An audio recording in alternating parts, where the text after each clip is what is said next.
Attorney Martin Delgra, magandang hapon po sa inyo. Magandang hapon po, Attorney.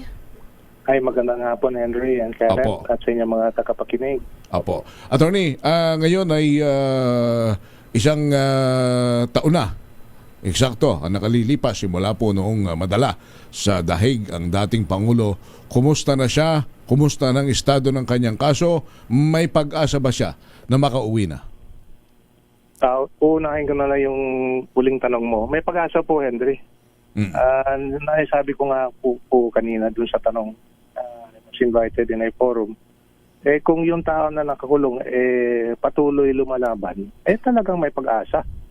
At nakakabigay lakas sa loob ng mga libo-libo at milyon-milyong mga Pilipino na naninindigan para sa kanya. So I think it's a very good sign. It's a very sad thing that we have to wait for 1 year and still no resolution on the case. And yet we continue to hope because there is hope. At nakita natin na lumalaban yung tao, lumalaban si Mayor Rudy. And we can do no less but to continue the fight and pray and continue to support him as well. Oho. Attorney, diretsahang tanong sapagkat siguro narinig na ninyo na kung talaga namang gugustuhin ng Pangulo ng Pilipinas ngayon na si Ferdinand Marcos Jr. na mapauwi ang dating Pangulo, pwede naman may magagawa naman siya. Yun ba'y kung gugustuhin nga niya at tatrabahuhin ng kanyang gobyernong ito, pwedeng mapauwi ang dating Pangulo? Malaking kung na tanong yan, Henry, kasi unang-una, sila yung dahilan kung bakit na despite their consistent statement na hindi sila makialam, hindi sila tutulong sa ICC, sa investigasyon, lalong-lalo na sa pagpapadala sa dating Pangulo papuntang Hague, kabaliktaran ang nangyari. At in fact, lumalabas na ngayon dito sa mga sinasabi ni Trillanes, sinasabi ni Ombudsman Remulla na dating Secretary of Justice, sabi nila na walang ugnayan, yung pala lumalabas na nakipag-ugnayan pala at tinulungan pa yung mga ICC investigator. So, hindi na tayo, to me, that question is mooted by the fact na hindi tutulong yung gobyernong ito. At tuloy-tuloy yung pag-asa at pagdadasal at suporta ng mga tao na naniniwala pa rin sa dating Pangulo. Pero kung doon sa tanong mo, talagang kung tutulong yung gobyerno, pwedeng tumulong kasi nga, sinabi ko na ito ilang beses and I will have to repeat this again. By way of policy, let's take away this case for a while. By way of policy. Kasi pag mayroong isang Pilipino na sa labas ng bansa, inaresto, kinulong, kinasuhan, na-convict pa nga. The government, by way of policy, from the time of Cory, all the way to Estrada, Ramos, lahat na. Hanggang, to be fair, hanggang kay BBM, tutulong talaga yung gobyerno. They will extend all the necessary assistance. No? Yung latest na lang, yung ina-convict na nga ng drug-related case doon sa Indonesia. O ba't napauwi? Kahit na kumbiktado na and serving sentence. Kasi tinulungan. Nakapagkataka, itong gobyernong ito, hindi talaga hindi tinulungan. At yung dating Pangulo, kabaliktaran pa nga, tinulungan yung kabila para madala siya dun sa dahil. Ano po ang general sentiment po ng inyong grupo, inyong kampo at kampo ni dating Pangulong Rodrigo Duterte sa mga umiikot po ng mga balita na pinag-iisipan, pinag-uusapan na magre-rejoin po ang Pilipinas sa Rome Statute, sa ICC? Ano po ang inyong pakiramdam po dito? Wala. Personally, wala na po akong position dyan as regards whether the Filipino will rejoin or not.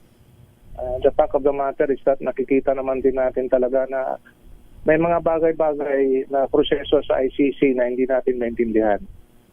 Na hindi natin talaga maintindihan. Dito na lang, I'll put it in layman's term. Hindi po makakabisita kahit na sino doon. No? Ang makakabisita lang, as mentioned, kasi I requested. The first time I went there, I requested online 6-page application form Mhm. to visit him. Yung tanong nila doon, parang kang nag-a-apply ng visa. Passport 6 pages. number, sino ka, anong relasyon mo doon sa detenido na ibibisitahin mo, kumbiktado ka ba ng aso, are you charged with certain offenses, yung mga ganong klaseng Apo. Sinunod ko naman. Ang problema, hindi ako pinayagan. I was already there and there was no reply. And 2 days after my follow-up, they simply declined my request because there are only 2 categories of people who can visit him. The members of his defense team, yung team ni Attorney Kaufman na nagde-depensa sa kanya, at saka yung members ng immediate family. Ay, pero Pilipinas attorney, po, hindi po... natin maintindihan kasi sa Pilipinas, makakabisita yung ibang kamag-anak, kaibigan, sa kulungan. Yan ang Okay. hindi natin maintindihan. Pero Isang bagay lang attorney... yan. Meron pa akong masasabi, pero Oo. Sige po. mamaya na lang po. Okay, pero attorney, because you've mentioned na dalawa lang na parang category ng pwedeng bumisita po sa nakadetene sa ICC. I think you were introduced by the defense team ni dating Pangulong Rodrigo Duterte as working with the defense team. Tama po ba? Kasi ang prosecutor po yata ng ICC, I think they're seeking clarity kung ano daw po kung sino daw po itong mga nasa gallery nung time po nung meron pong hearing po So kayo po ito nung inintroduce pang defense team si Attorney Salvador Medialdea, Attorney Salvador Panelo, kayo po Attorney Martin Delgra, si Silvestre Bello, Alfredo Lim, and Cesar Dulay. And then the ICC prosecutor is asking for clarity po regarding this. So ano po naman ang inyo pong reaksyon dito? Actually, even on the first day, may tinatawag na when you would first appear before the court in a hearing, may tinatawag na appearances. Ibig sabihin, all the parties there will have to make manifestation to the court kung sino-sino yung mga membro mo. In the case of the prosecution, introduce na ang head prosecutor. In the case of the common representative of the victims, introduce din. In the case of the defense, ganun din. Opo. There were 8 of them in the courtroom. We were in the gallery. But when Attorney Kaufman made the manifestation, he also said that the defense team is being assisted by the 6 Filipino lawyers who were in the gallery. Okay. Siyempre, yung prosecutor nagtanong if they are actively assisting. Actually, ang punto doon, which actually came out 2 days ago, yung public filing ng prosecution to asking the defense in writing if there were confidential informations that were disclosed by the defense team to any of the 6 Filipino lawyers who went there. Okay. And I can affirm for the record that there was none. Okay. Sinabi nga ni Attorney Kaufman na we have been actively assisting him on matters that he would request, we can. Pero kung magtatanong naman kami doon sa mga ebidensya na nakalat niya, hindi naman siya sumasagot. Opo. Precisely, he invokes a confidentiality rule ng ICC. Opo. And having said that, ito naman ang isang bagay na hindi natin maintindihan kasi wala naman yan dito sa Philippine judicial system. Matters of record in the court. Kayo nga sa media, baka katingin sa record ng kaso. O doon, may stricto. Opo. Attorney Delgra, So parang hindi po ba parang katulad po dito na pag nakasanayan po natin as practice here in the Philippines, Filipino po si dating Pangulong Rodrigo Duterte. So therefore, it is assumed, tama po ba, na meron po siyang Filipino legal team? Well, that would all depend on the defense team na kinuha ni dating Pangulo doon para magdidepensa sa kanya sa kaso. Insofar as his case in The Hague is concerned, as ICC, yung team ni Attorney Kaufman. So we are just there to support whatever way and monitor the events and the hearing in the confirmation of charges hearing for 4 days, no? 1 week, and there was a gap of 1 day on Wednesday where there was no hearing. So we were there all throughout, listening and monitoring. And however way we can support the team, we can. Pero wala pong disclosure of anything from the defense team as alleged by the prosecution. Attorney Confidential. Delgra, Okay po. at this very moment, ang binabanggit ninyo, kung di ako nagkakamali, hanggang ngayon wala pa kayong nare-receive na anumang notice o na anumang subpoena o na anumang kopya ng reklamo laban sa dating Pangulo dito sa Pilipinas doon sa allegedly ay extrajudicial killing na inisyo ng korte dito. Pero at this very moment, parang wala rin naman, I don't know kung mayroon baka hindi ko lang na-monitor, kung may statement na ba o may inilabas na bang resolusyon ng Korte Suprema, any branch of judiciary, na illegal ang pagkakadala sa dating Pangulo sa The Hague. May pakiramdam ba kayo na talagang parang isinubo na natin ng tuluyan ng ating soberenya sa bagay na yan? Okay, hahatiin ko yung tanong mo sa dalawang parte, Henry. May sinabi ka doon sa mga supposedly complaints or cases that might have been filed against the former president. I can say for the record, wala po kami natatanggap as lawyers of the former president patungkol sa mga kaso regarding alleged EJK cases dito sa Pilipinas. If you would recall, there was in fact a Department of Justice circular creating a task force to investigate and if warranted, file the necessary cases in court. So, yung mismong judicial prosecution and judicial system po natin gumagana. Even before it was brought today, gumagana kasi mismong si dating Secretary of Justice Remulla came out with that order creating a special task force. Meron silang, hindi ko alam kung meron silang mga nakalap na mga ebidensya patungkol dyan. But the point there is our justice system is working. And for that reason, yun, again, that's another thing that we're questioning.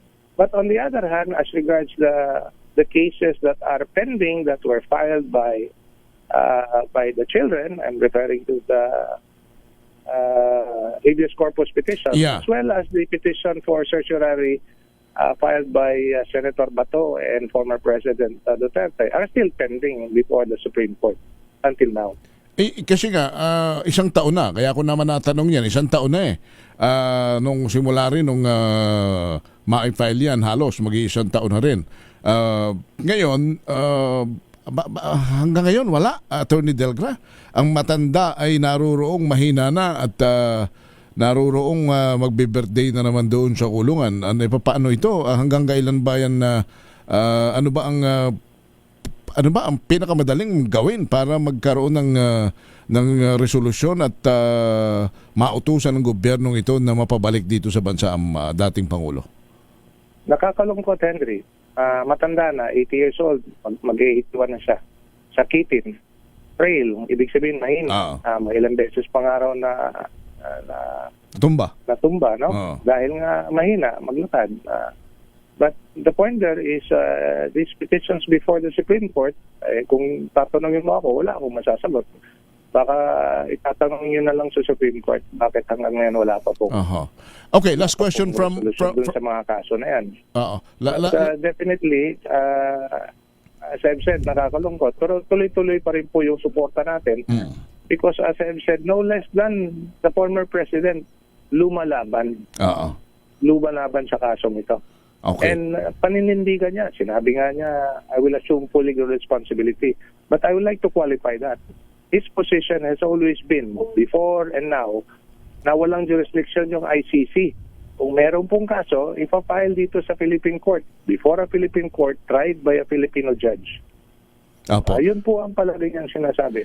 Ano pala ang inyong, last question from my end, partner, ano pala ang inyong reaksyon nung malaman at marinig ninyo na kinumpirma mismo ng mga nagpakilalang mga dating sundalo na inasistihan sila rito, yung mga taga-ICC, yung mga investigador, ay inasistihan dito ng dating senador na si Senator Antonio Trillanes na kinumpirma rin ng dating DOJ at ngayon ay Ombudsman na naganap nga yung meeting sa kanyang bahay.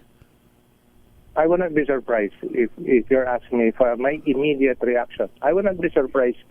Kasi nga, yung mga sinasabi nilang hindi nangyayari, lalong-lalo na doon sa sinasabi nila before, under oath, before the Senate Committee, Foreign Relations Committee, na walang nangyayaring ugnayan or assistance na binibigay sa ICC, nagkatotoo. O yun ang, yun ang klaro doon. So far as what has happened is concerned. But I like to do a segue sandali on that one. Pumutok yan nung Lunes, the first day of the confirmation of charges hearing. And 2 days after that, nagpalabas ng advisory yung ICC. I think it was in fact posted in the mainstream media. Sinasabi na we do investigations objectively and independent of any host countries, at saka yung mga pondo na nilalaan at ginagastos sa investigasyon sa kanila yan. May naitanong ako na ICC lawyer doon when I was there. And ang reaction niya was that it was quite unusual for the ICC to make an advisory pretty much like a comment to what happened to those, particularly to the allegations in the joint affidavit of the 18 former AFP personnel. Kasi po yung korte, they don't issue advisory or statements commenting on certain matters external to the court. Yeah. They speak through the decisions they render. Okay.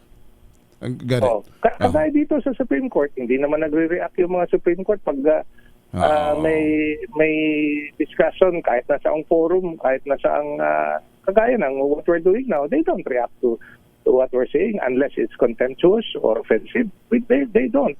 They speak through the decisions they render and promulgate. And so in this case of the ICC, it was quite unusual na nag-react sila. And so we can conclude obviously.